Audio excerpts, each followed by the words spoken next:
경영자 여러분, 신입이냐 경력이냐 집중하기보다는 인재에 집중해야 됩니다. 그 일을 직접 구체적으로 해낼 수 있는 사람에 집중해야 된다, 그 말씀입니다. 적합한 인재를 찾기 위한 노력. 예. 인사 담당자에게 물었어요. 사내 추천 제도 운영한다. 직접 이력서 서칭한다. 헤드헌터 하고 있다. 31%나 됩니다. 여러분들 지금 헤드헌팅 시장이 얼마나 넓어지고 있고, 헤드헌팅 시장도 과거에는 헤드헌터들이 돌아다니는 시장이었다가 지금은 플랫폼이라든가 디지털이라든가 이런 거 많이 늘어났습니다. 그거 보시길 바라고.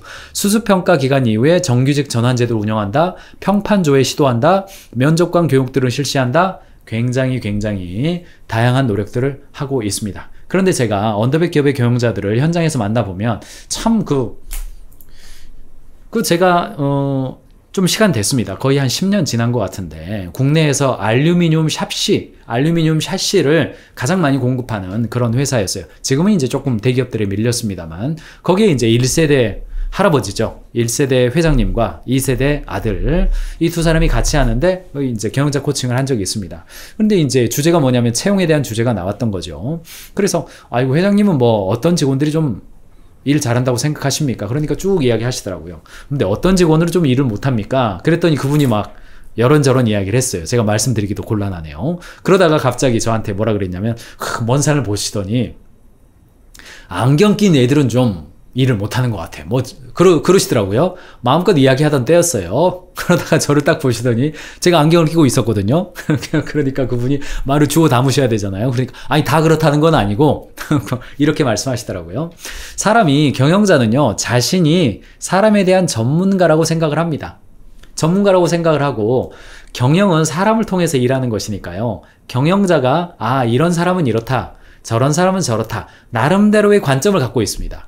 그러다 보니까 안경 낀 컨설턴트 앞에서 안경 낀 애들은 일 못한다, 이런 얘기까지 나오게 되는 거죠.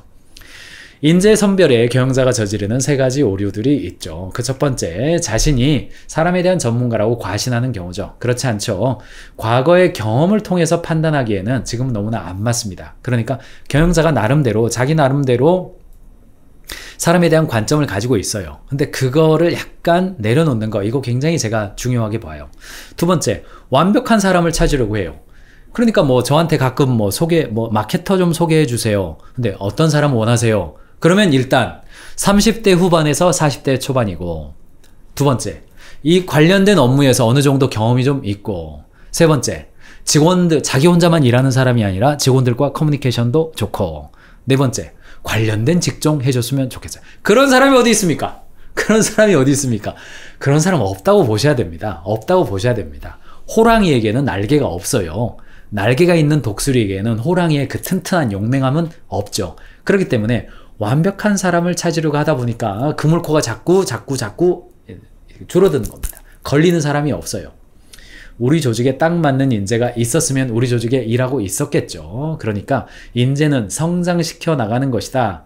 가능성을 보고 확보해서, 과장급이 필요하다 그러면 대리급 뽑아서 과장급 만들어야 되고, 부장급이 필요하다 그러면 과장급 뽑아서 부장급 만들어야 되는 겁니다.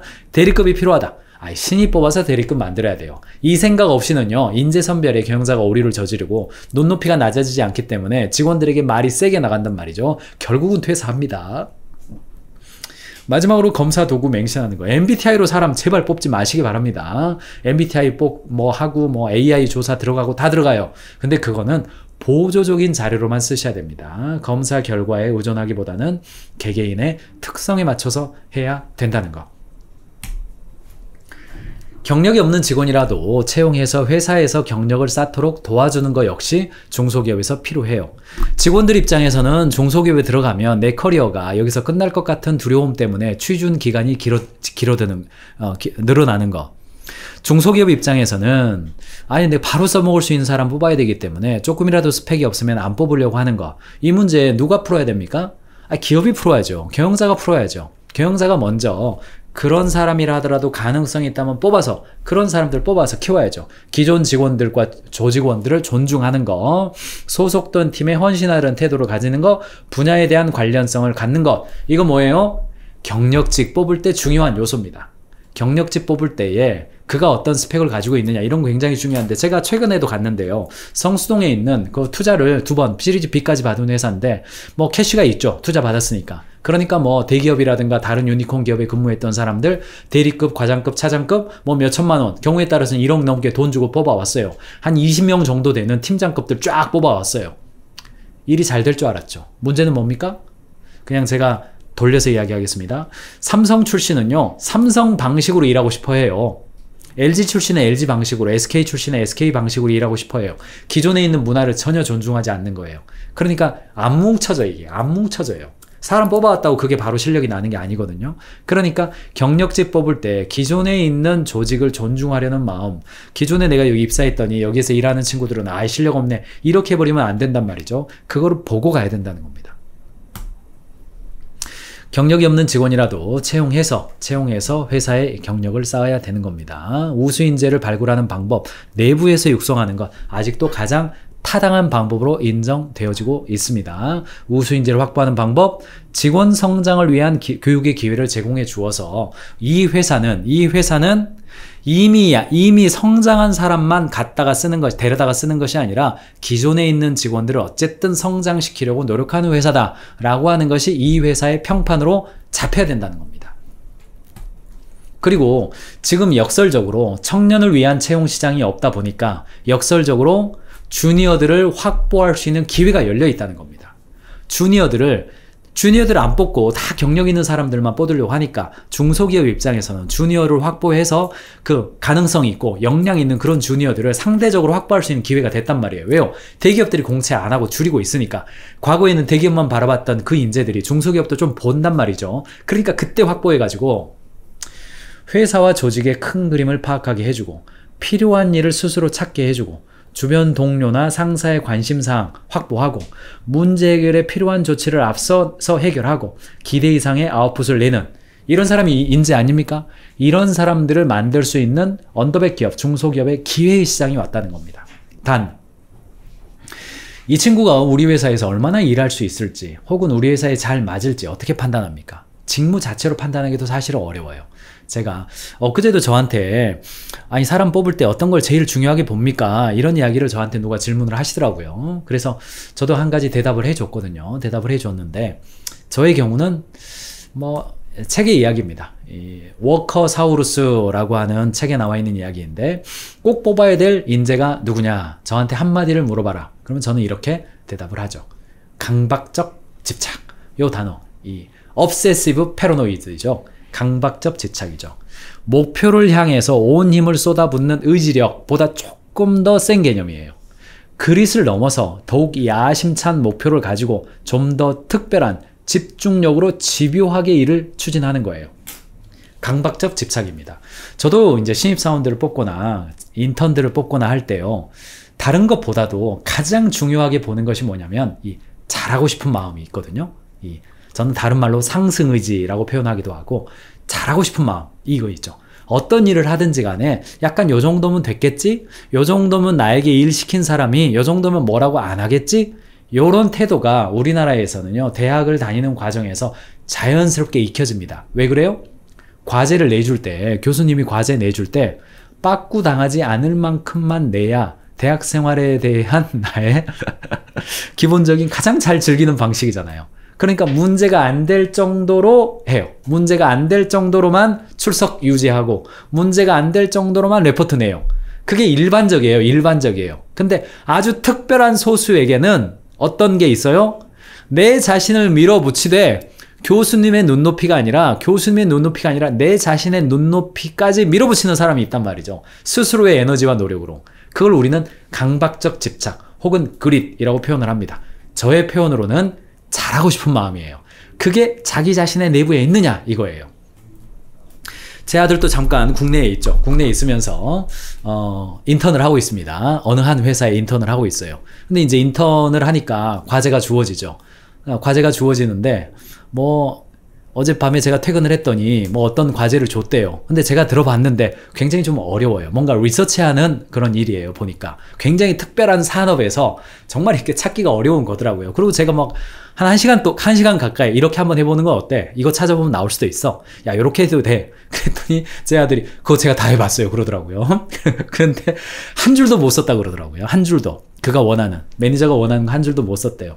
그래서 이제 뭐, 맞고 푸는 방식은 없을까? 뭐, 이렇게 하면서 전 세계에 그런 산업을 하는 그 회사가 한 200개 된다면 200개 다 찾아버리면 되는 거 아니냐 뭐 이런 이야기도 하면서 그러면 나 뭐 날 새야 돼요. 그러다가 이야기가 끝난 다음에 다른 이야기 하다가 뭐 이제 제가 잠자려고 들어갔더니 오늘 제가 날 새버릴 거예요. 뭐 그러더라고요. 그래서 제 마음속으로는 아주 바람직한 아주 바람직하다. 뭐 이래 속으로만 생각했죠. 속으로만 생각했습니다. 어떤 거냐면 어떤 일이 주어졌을 때에 일을 시키는 사람의 눈높이가 아니라 그 자기 자신의 눈높이로 이거는 내가 해버릴 거야. 깜짝 놀라게 만들어 버릴 거야. 라고 하는 마음. 그걸 우리 강박적 집착이라고 부릅니다. 요런 어떤 것을 가진 사람 많지 않죠. 그래서 면접 볼 때 이런 질문을 좀 해보시기 바랍니다. 강박적 집착 능력을 가진 인재 채용 질문 리스트.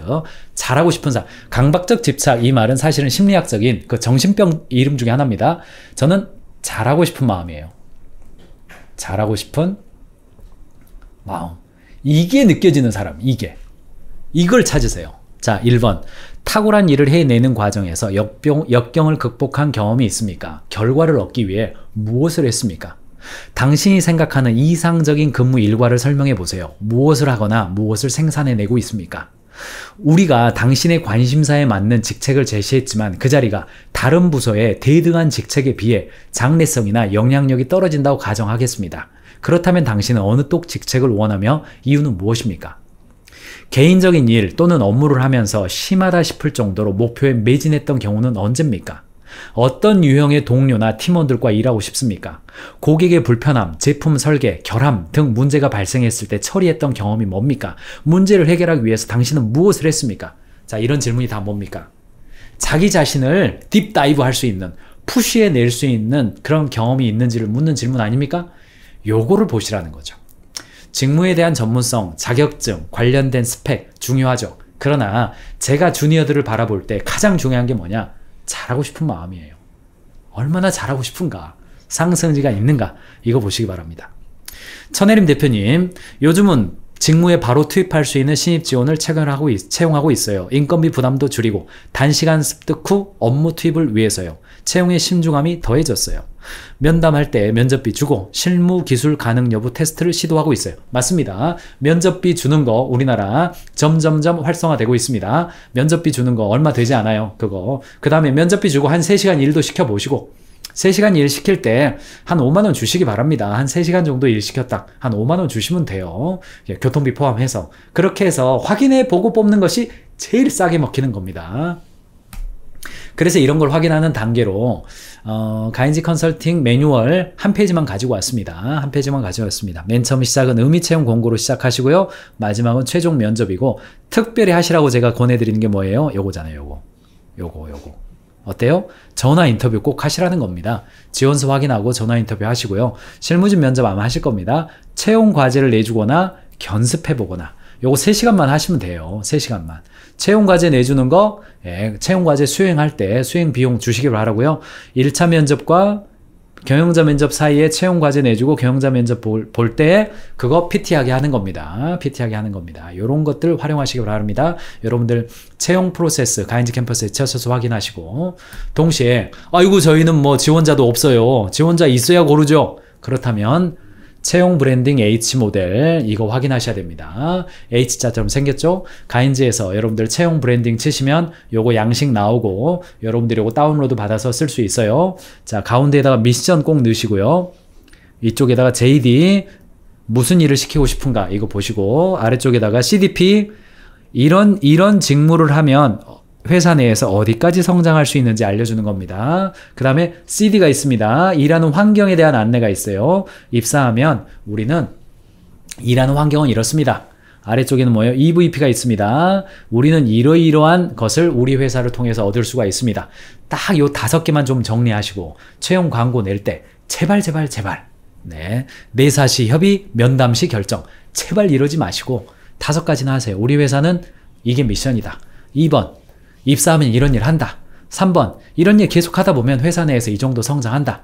4번 일할 때 우리는 이러이러한 도구와 환경에 있다. 5번, 우리 회사는 이런 복지나 환경과 시스템이 있다. 제발 5개는 알려주시고 채용 공고를 내야 그나마 지원한다는 이야기입니다. 우한 형제들 인재 영입 광고문 제가 참고로 올려놔 봤습니다. 다 이런 식으로 합니다. 초기 정착을 위한 지원, 요구되는 지식이나 기술, JD죠. 보상과 근무 지원 어떻게 되는지, 수행 과업과 역할 무엇이 되는지 다 안내해 줍니다. 큰 기업들도 그렇습니다.